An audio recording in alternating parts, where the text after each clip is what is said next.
Welcome back to the podcast. It's your host, John Scardina. I am so excited for this episode. As you know, the Readiness Lab is doing some really amazing stuff in the field. We pull in emergency managers from all over the place, literally globally. You know, we've had Steve Johnson on the podcast. He's from the UK. We've had other people on the podcast like Walt Lewis, who's also one of our instructors for the Readiness Lab. We have new instructors this time for DIPOP. So if you're looking at emergency management response for dynamic populations happening in St. Louis, August 29th through 31st. Time's getting really short, so make sure you book that right now because you need your hotel and you need your registration, all that fun stuff that's happening. And if you're a sponsor, please sponsor us. But all that fun stuff is happening. But in terms of like the essence of what we're trying to get to, this crisis leadership in response and having these different perspectives, I am so excited to announce one of our new instructors who is on an episode, I think, back in maybe March, was Prescott. Prescott, it will be teaching us all about public information, and we doing that perspective. And then we also have with us on the show today, Zach Bohr. So let me bring them both on the show right now. I'm probably going to edit out some of this, which is going to be really fun. But if I can figure out where to add them. Here we go. Hey! So we got Prescott and Zach. Everybody knows Zach really well. Zach, you've probably been on the podcast, 10 times with me now? Too many times, I've heard. That's what the comments say. Stop putting him on. We don't want to hear him. He's got his own podcast. Why we got to listen to this guy twice? It's because we have a good dynamic. High fives. Wait, which side was that? Can you hear buttons? Can you hear buttons when I do that? Oh, did it come through? Yeah. Hold on. All right, Zach's back on the show. We got Prescott back on the show. Seriously. Hey, Prescott, seriously, before we even start this, thank you so much for being on the podcast before, because with the St. Louis University class that went through and got to hear some of your comments about that, it was really, really phenomenal to see people take advice and put it into practice immediately. In fact, we have one of those students who was so impressed with you and with the course and everything else. One of my students from St. Louis University graduated. He works for the DEA, and he's coming to DIPOP. So thank you, sir, for helping us find phenomenal students who want to be involved, and that lends credit to you. But before we get really far into the weeds, Prescott, you also have another announcement, something to deal with the Readiness Lab.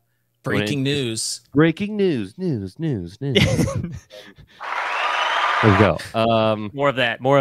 Yeah. Prescott, tell us all the great things. What's happening? All right. Some super exciting news is that I was so excited to be on your podcast, John, that with a little bit of a nudge from both of you, I have started my own podcast. Oh, my goodness. Oh, my gosh. As part of the Readiness Lab, welcome to Life Fire Layout, coming real soon. Real next week. Like literally next week, and then regularly after that. It is going to be awesome. I've got some super speakers already lined up. The first one, I won't give it away, but pretty cool, dude, I guess. I'm on everywhere. I am like ubiquitous across this network. I'm the omnipresent Zach. No one even needs to book other guests. That's how good it is. The L3 Harris Extreme 400p radio solves problems and is specifically designed for emergency services. How do we know? We field tested it with medical, urban search and rescue, and collapsed and confined structures. This radio is amazingly tough. Check out the L3 Harris Extreme 400p radio at l3harris.com right now. How do you spell Doberman Emergency Management? EOP, OEP, HVA, HMP, Thyra, TTX, Drone, PDA. Whenever you need an expert, Doberman Emergency Management field experts are there for support. Contact an expert at DobermanEMG.com today. The Readiness Lab is trailblazing disaster readiness. Early access for the highly anticipated course, Emergency Management Response for Dynamic Populations, is currently live. Space is limited to 40. Go to thereadinesslab.com/training to learn more. Honestly, someone's going to say, hey, why do you guys do guests? You guys should just do this all the time. That would be... Yeah, probably would have been much easier to just have one podcast where we're both on it, but whatever. We're going to do two right now, and then maybe we'll kill off one of them if... No, we're not going to kill off. We're going to grow. We're going to grow. It's all about growing. Prescott, okay, so I got to ask. So I typically interview people like you who are currently in the field, have a lot of field experience, That's kind of my niche. Zach takes the interviews and he goes into like things that are happening now, like current technologies, emerging things. He talks about AI a lot on this podcast, how to be on the forefront of emergency management. He's all locked in on that kind of stuff. So if we're both doing interviews and then you say you're doing interviews, how is your podcast different from EM Weekly, different from Disaster Tough Podcast, different from, I don't know, Preparedness Works, or tell us how to make it better? What makes your podcast unique? I love it. I love it. All right. So the first thing that makes it the most unique is I really want to blend a lot of these genres together. So what I want to do is I want to take people in the fire service, in the law enforcement world, and emergency management, emergency medical services, right? A lot of these people want to blend together, and they kind of already do, but I'm going to make this podcast one where we are bringing guests on from all of those different realms. It is going to be fantastic because I think they really, the worlds do blend. And then I think anyone who doesn't believe that can just listen to the podcast and see where those lines intersect, because it is awesome. And talking with Zach, dropped that a little early for that very first podcast. We were, he literally pointed to himself. Oh my gosh. It sounded like you were burping. It didn't even. But I gotta tune that voice filter. Now to also to give Prescott like a little bit of a nudge too. Like, it's not just that he's talking to different folks. His whole thing is also to focus on like much more of like the experience of being it versus like, you know, you have all these like people that have been in the career for so long. They're passing down like the really critical nuggets. How do you get here? You know, where did I learn? Where did I experience the stuff that I needed to get the position I'm in? I'm talking much more sort of like about the tactical side of emergency management. Like, what kind of stuff can you use to get this job done? What are the, immediate needs to sort of get through the job? His is going to be like the actual, like a holistic podcast, which is something we don't have on the network. So talking about like, hey, what happens when the call goes bad? And like, you got to deal with the mental health side of it. You have a family, you got to sort of, take into account when you're doing this profession. And, just all of the stuff that like, I think we need to talk about, and there hasn't been a platform on our network for that. So I think it's going to be super helpful and valuable to have that different perspective. So I'm going to nudge it a little bit more because I'm the founder of the Readiness Lab and I like the pitch. So, Zach is obviously USAR. He's also military. He's been a firefighter. I've been emergency manager my whole life. Like, that's my perspective. I love interviewing people who are non-emergency managers. People get that all the time on my podcast. But we also don't really have a podcast that's geared really towards fire, but also for emergency services at the, I would say at the tactical level, right? Like, we have emergency management podcast. We need to fill a void to help other people be brought into the conversation with us that are really the fire. I mean, it literally is, fire is one of the 3 words in your podcast. And I think it's fantastic that you are a firefighter, that you have a public information background, PIO background, and you can bring those kind of perspectives. At the same time, it's reaching out to an audience who probably listens to a lot of our shows. But again, we have these, nuanced perspectives, and you're like, hey, firefighter talking to firefighter, or firefighter talking to law enforcement, even asking like Zach, like real talk, when you said live, laugh, love, and it's like actually life, fire, layout. And I was like, okay, what's the difference there?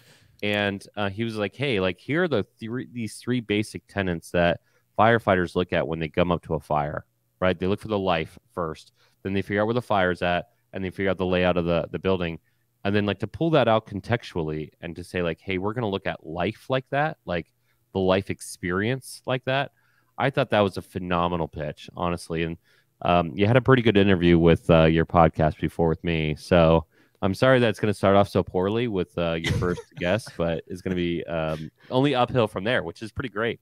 It's pretty exciting. Listen, I'll get whoever can. I'm like, what?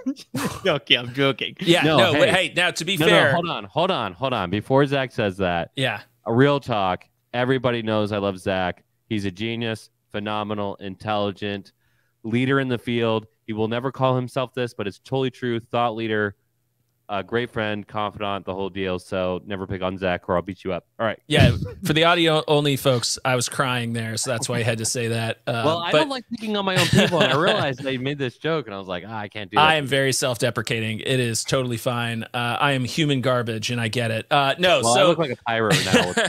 So it was I really like Prescott and I have batted this around for, I'm not even joking. It's got to be like close to 9 months now.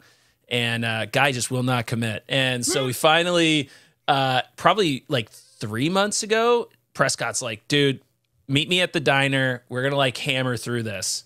And so we went to Athens Diner, Colchester, Vermont. Shout out to the Athens Diner. And we ate a ton of delicious diner food and then sat there for like a solid 3 hours just hashing this out, going through all of the different like types of names and stuff. And it was one of those like, I mean, I don't want to give too much of the podcast away because he talks about it, but it was just one of those like flash in the pan moments where he's like, I think we were like, well, what about like, what are the terms that you guys use that like would be interesting to possibly use? And he's like, well, you know, there's this. And then, you know, like Chief Colette likes to use this one a lot and it's been burned in my brain and I use it all the time. Like life, fire, layout. Like we, you know, it's just built into our process.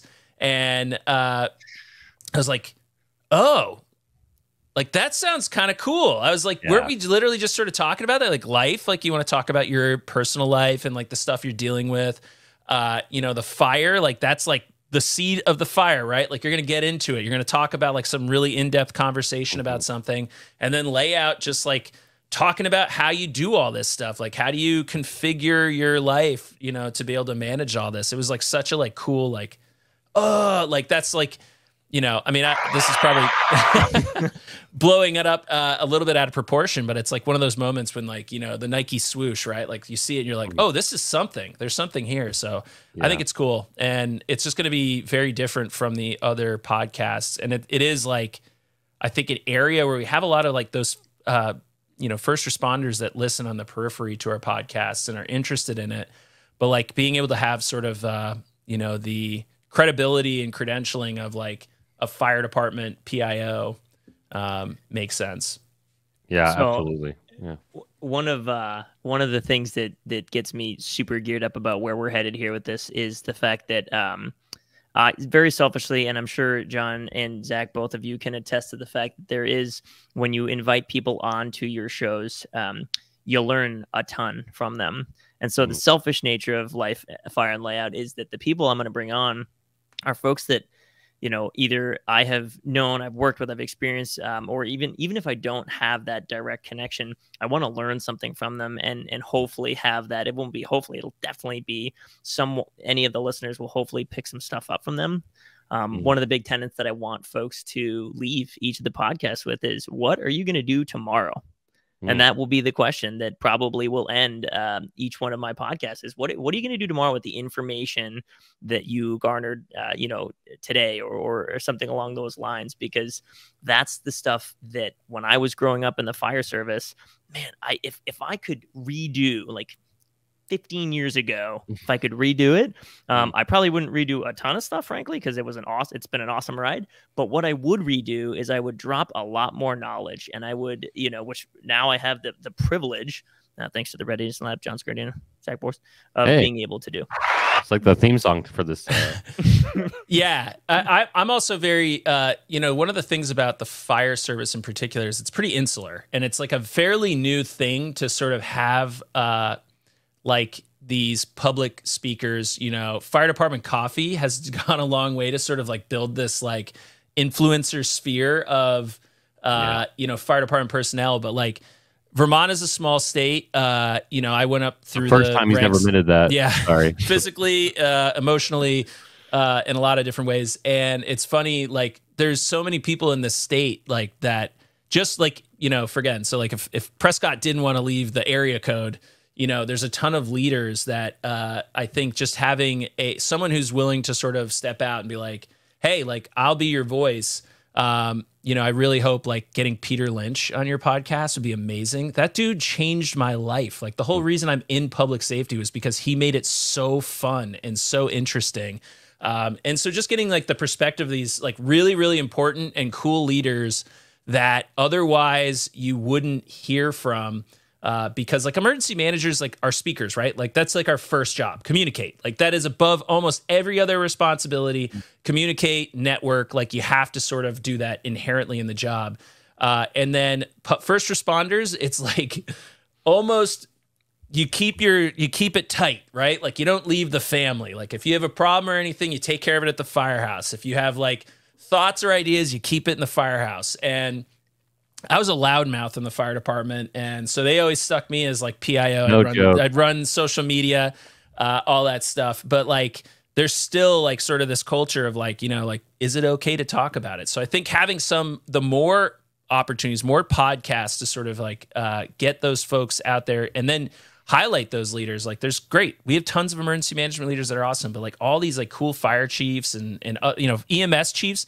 Oh my God, you want to talk about a population that is like never represented when we have these discussions, you know, getting some of the EMS folks and leaders in the field. I just talked to RJ Morrison for my podcast for TraumaSoft, and it was awesome listening to him talk about how his experience was and what he's doing to sort of help people, you know, because EMS is in a crisis right now for staffing, probably worse than any of our fields, but worse than emergency management, worse than fire, probably worse than law enforcement.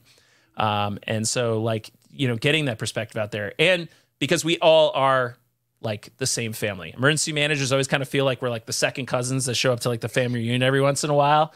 But like the truth is, yeah, right, exactly. We're like, wait, I thought, yeah, they're only related by marriage, and Uncle Blah and Aunt just got divorced. So like, we don't even have to like, do they have to be here? You know, so yeah, I'm really excited about it. And then just, you know, Prescott is on our. I'm not even joking. I say this as a joke, but it's not a joke.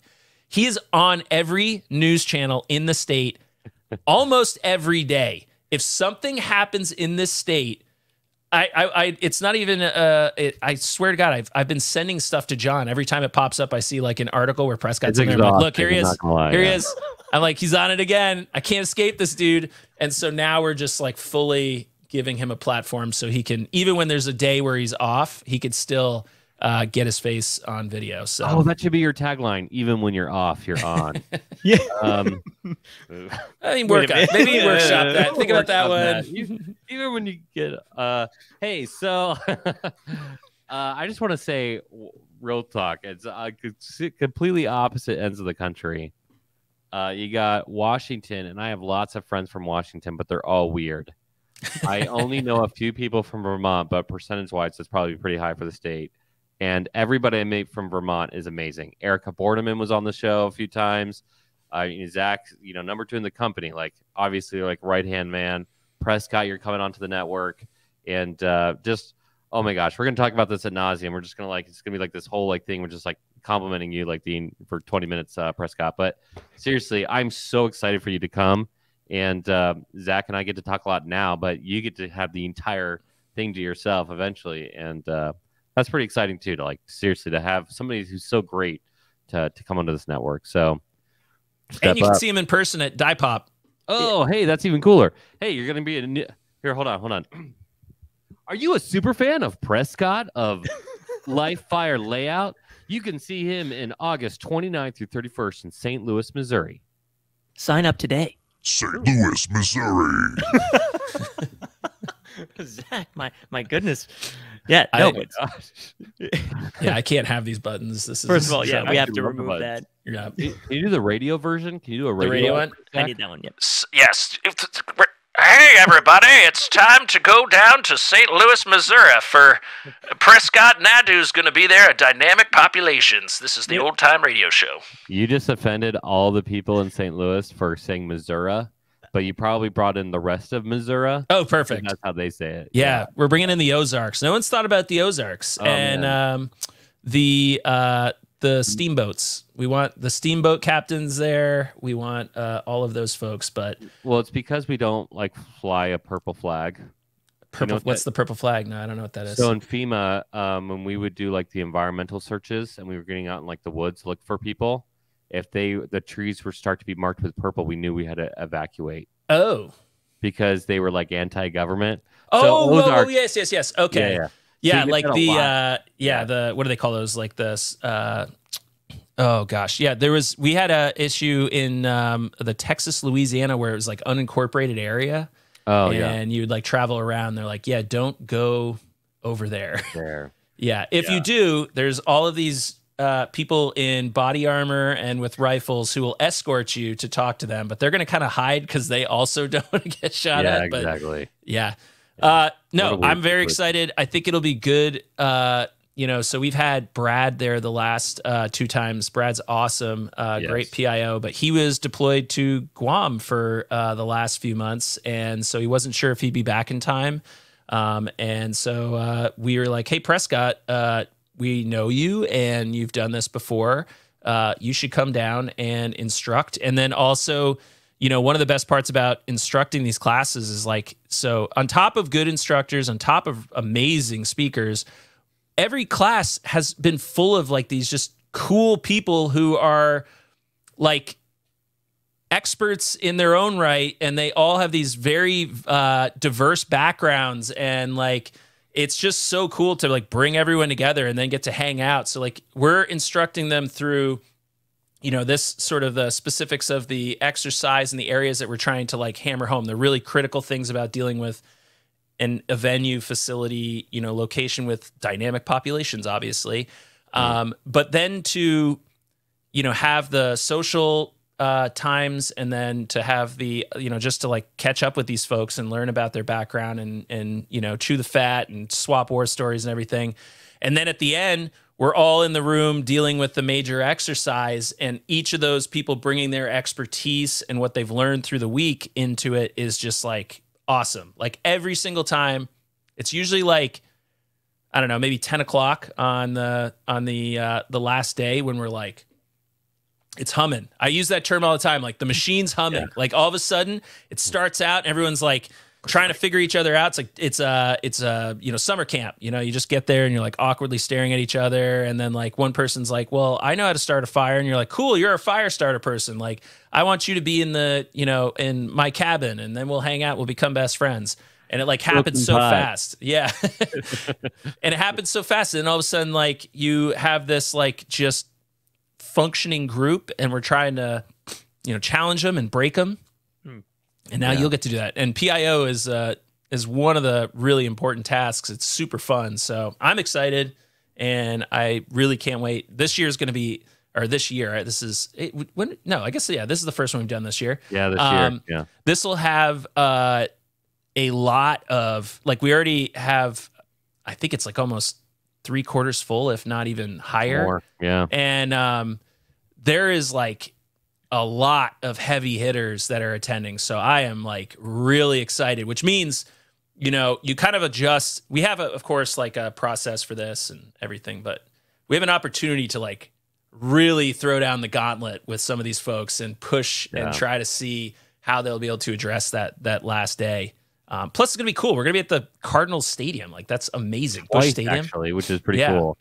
Big shout out to Phil Melcham, the head of security for the Cardinal Stadium. He has been just all over it. He has actually done so many things with his stadium. Prescott, I got to hear from you in a second, but I just like so excited about this. During our banquet, after the whole exercise, Phil is going to give this presentation and say, hey, you just dealt with this exercise. You all come from different backgrounds.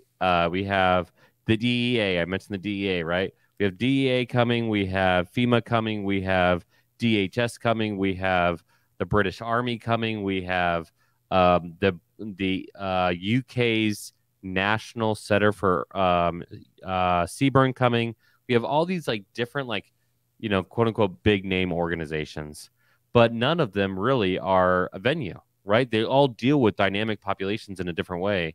But Phil, funny enough, he kind of is like leading the country's way to do stadium security. And so he's going to do this whole thing where it's like, hey, here was your exercise. This is the things that you're working through. And really our exercise is crisis leadership and decision making. He's going to be able to pull it back and say, hey, this is how we do it actually real world in the Cardinal Stadium. And I bet you almost anything, like every single other person who comes to our things, like we thought about a lot of other things. I thought I knew everything. And you just told us some other things to think about. So it's going to be this special moment. But Prescott, I got to turn it over to you. You haven't gone before. We asked you to step up big time. We already know that you can do the job. You already teach. You already do all the things for PIO. You've heard all the hype. You know all the people who've gone.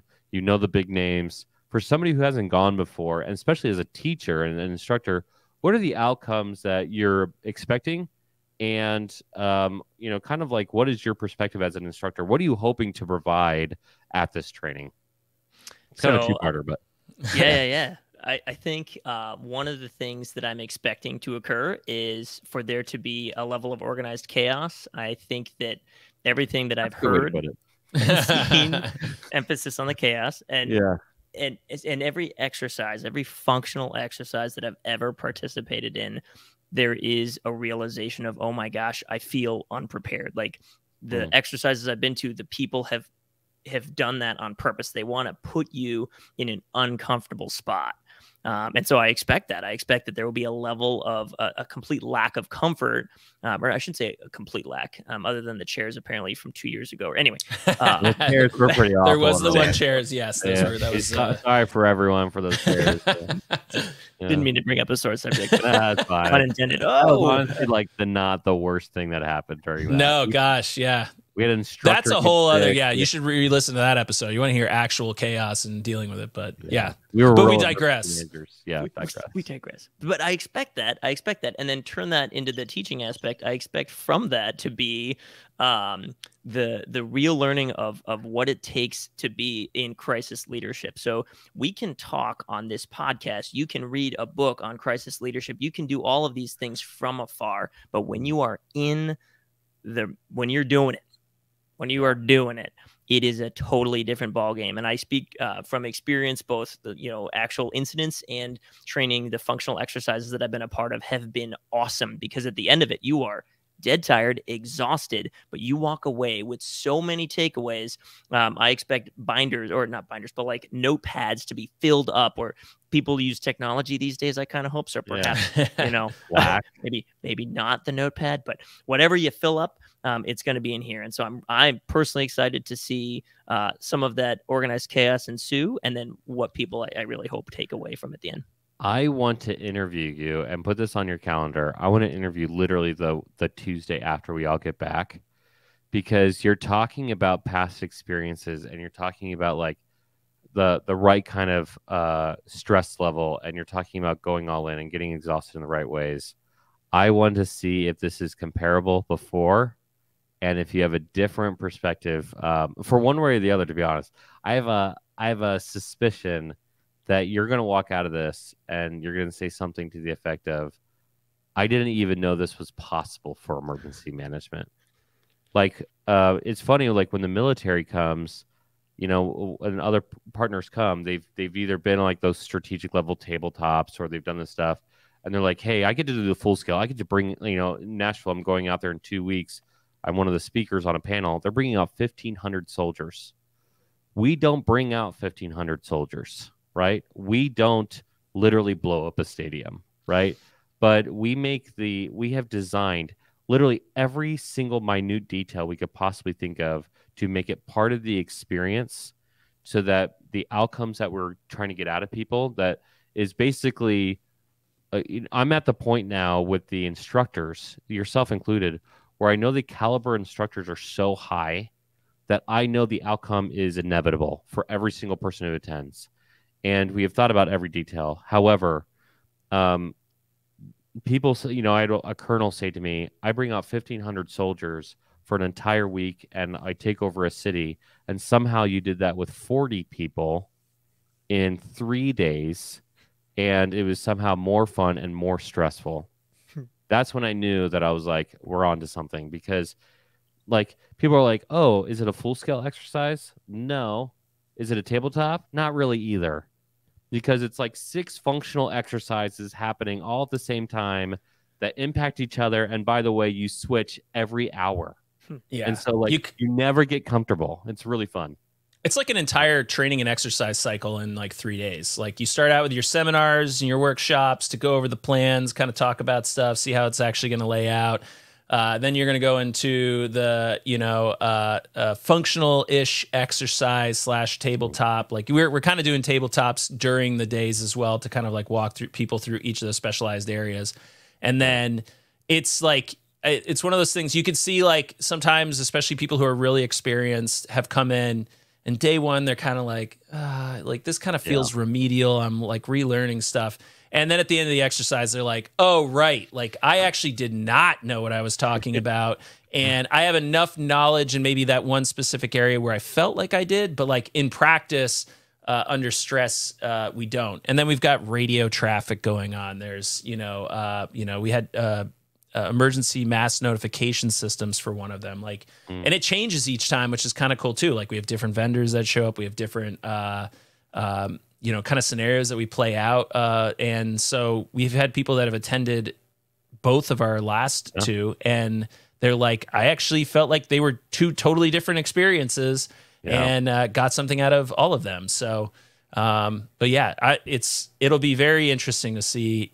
The thing that I always like, the second day you start to glass over from just like, there's so much that we're like doing and you're tired. Like that's the other part of this that like a lot of exercises don't do. We have the social events afterwards. We go do really fun stuff and hang out with people, and you start to get tired. And then like Friday, you're like, oh my gosh. And like in the morning, you're just like all stressed out. And it isn't until like people start to like figure out like, oh, I have to build a system to make this work. And I have to start to coordinate outside of my little sphere. And that if we're not all coordinating together, then this isn't going to work. And it just happens so fast. It's crazy. Yeah. I will say, sorry, Prescott, I don't want to cut you off. It is really, really fun to take somebody who has been doing it for 30 years and actually doing it very well, very high level positions. This is geared for senior leadership. This is not entry level. And, we do have the spectrum. People bring their staff, other people want to come, and then we're welcome them. Hey, might as well learn early, right? But it is geared for people with a lot of experience, and it is really, really fun to watch what I would call that humility happen. One, you have the instructors, you two included are instructors, that it's like, I can't say that I know everything because the person I'm listening to has done this more than I have. So you immediately get that first knock. The second knock happens when people who are truly experienced but are still very, very passionate always walk out of there and they say, oh, I didn't know everything. I just learned something. And I think it was Orlando. I think it was pretty sure Orlando. There was one guy in particular. He said, I thought I knew everything. I don't know everything. And that's really fun because it's been a long time. It's like to be able to teach somebody something. And again, like when you have Steve Johnson out there, when you have Vanessa Flores out there, when you have Jedediah Abrams out there, when you have like these really great people in addition to you who are actively doing the job, it's like you can't hold a flame, right? And the even better is like, it's not like I'm better than you concept. It's we are now finally operating together, and this is how much more effective you can be when you get out of operating in a silo. So all things really excited. Everybody's listening to the podcast. Like, John, you've talked about Diamond Pops so many times on your podcast. But guys, I just presented you to two phenomenal instructors that you get to hear from more in person. And, we really hope you can come. If you can't come, there's lots of reasons why people can't come. And we get it. Scheduling, fiscal year, grant, whatever. If you want us to host a DIPOP, if you're like, man, I really want this to happen, but I just can't make it happen, you should probably reach out to the Readiness Lab. Our team is really, really great. We do all over the country. We've done it in Atlanta and Orlando. We're doing it in St. Louis. We'll probably do it in Portland and Philadelphia at some point. Washington, D.C. was brought up to us at one point. And so if you want to do it in your neck of the woods and you have heard of this thing called Homeland Security grants, which everybody has, that's probably a phenomenal way to get us out there sometime in the future. So reach out to the contact at thereadinesslab.com. So that's my last pitch on that one. I'm going to make a big pitch for Prescott's episode that's going to be coming out. Life Fire Layout. I'll say that one more time. Life Fire Layout. I think it's going to come out around August 1. August 1, is that correct? I'm looking at the nodding heads. So check it out for then. And that's going to come out. So you'll get a few weeks of Prescott before you see him in person at DIPOP. And that will be on all things. That will be on Apple, Spotify, iHeartRadio, across the board, Google playlist. By the way, I think Zach's on there now too. You can actually find our podcast on Alexa. So if you're listening near Alexa right now, hey Alexa, play Disaster Tough podcast. You're welcome. You're not listening to it twice. So last thing is last. I'm gonna go just round robin here. First, Prescott, the man, the myth, the hour, the guy we've been talking about right in front of his face the whole time. Prescott, last pitch, last comments, last anything from you before we end this out. Quick thank you to both of you for getting this started and showering me with compliments. I'll just, anything, keep it coming. No, my last pitch is this. I'm a training officer in my organization. I love training more than anything in the whole world outside of my wife and kids. Training the way we are going to train at this dynamic populations course when skies are hopefully very blue is the single best thing we can do, because skies will not always be blue. They will be very, very gray. And if they haven't been gray for you or your organization already, then you can thank the stars and come to this class. So when they do get gray, you are prepared. I love training and I'm excited for it. Awesome. Zach. Well, the skies have been gray over Vermont now for like a solid 3 months straight. And it's just I'm super excited for Prescott and his perspectives, just because he's a dude that like I've known for a very long time, and you keep trying to find like skeletons and he just doesn't have any. Like everyone loves him. They all say nice things about him. Like I need to find the guy who thinks Prescott's a jerk. I want to find that person. But I haven't found him yet. So he's, you're all going to meet him and you're all going to get to know him. And I think that that's so cool. That's one of like the, powers of podcasting.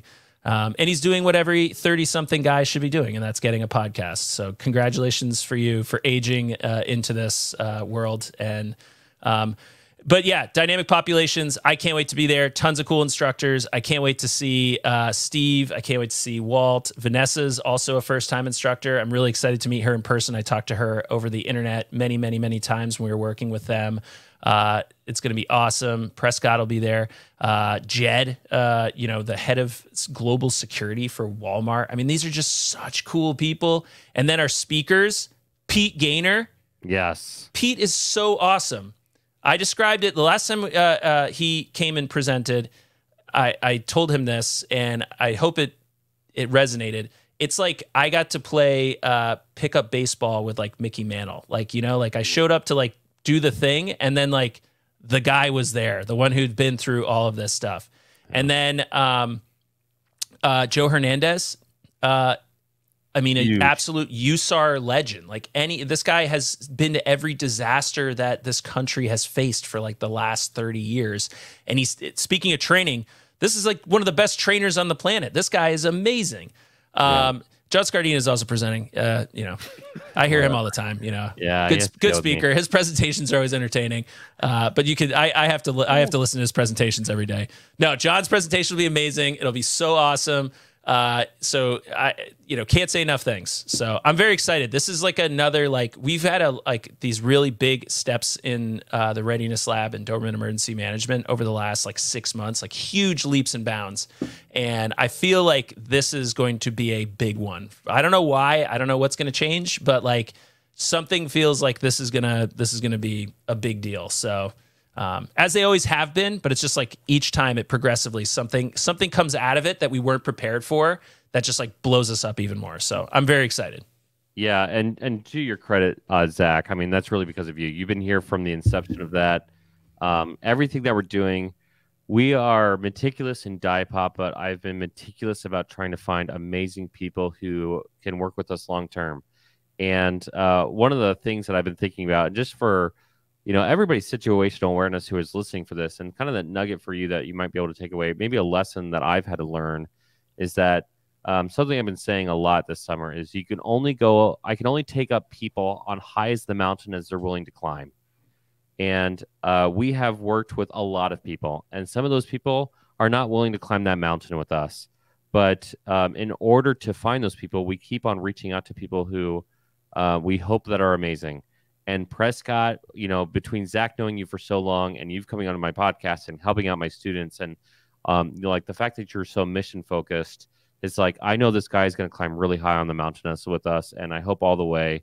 DIPOP in August is going to be one of those major, summit moments for us. We are weeding out all the junk that we've had to deal with for 20, 30, 40 years in emergency management and finally figuring out how to overcome the number one problem in emergency management, which is on every single after action report, communications. And speaking of that, if you're listening to this podcast right now, I got to give one big, huge shout out to L3 Harris. They have been an amazing, amazing partner of the Readiness Lab. Zach has their radios. My final pitch is on August 1st, the same day Prescott's podcast is launched. Zach and I are going to be in the L3 Harris webinar talking about a new kind of hurricane responder. And really what that just means is that we care about technologies and innovation. So if you care about innovating yourself as an emergency manager or in this world of emergency services, make sure you sign up for that free webinar. And on top of that, tune in every week to Zaster Tough Podcast. Give us that 5-star rating and subscribe. And smash that like button. Yeah. Leave a comment below. Smash that. Hey, if you're not, even when you're off, you're on. And we're out.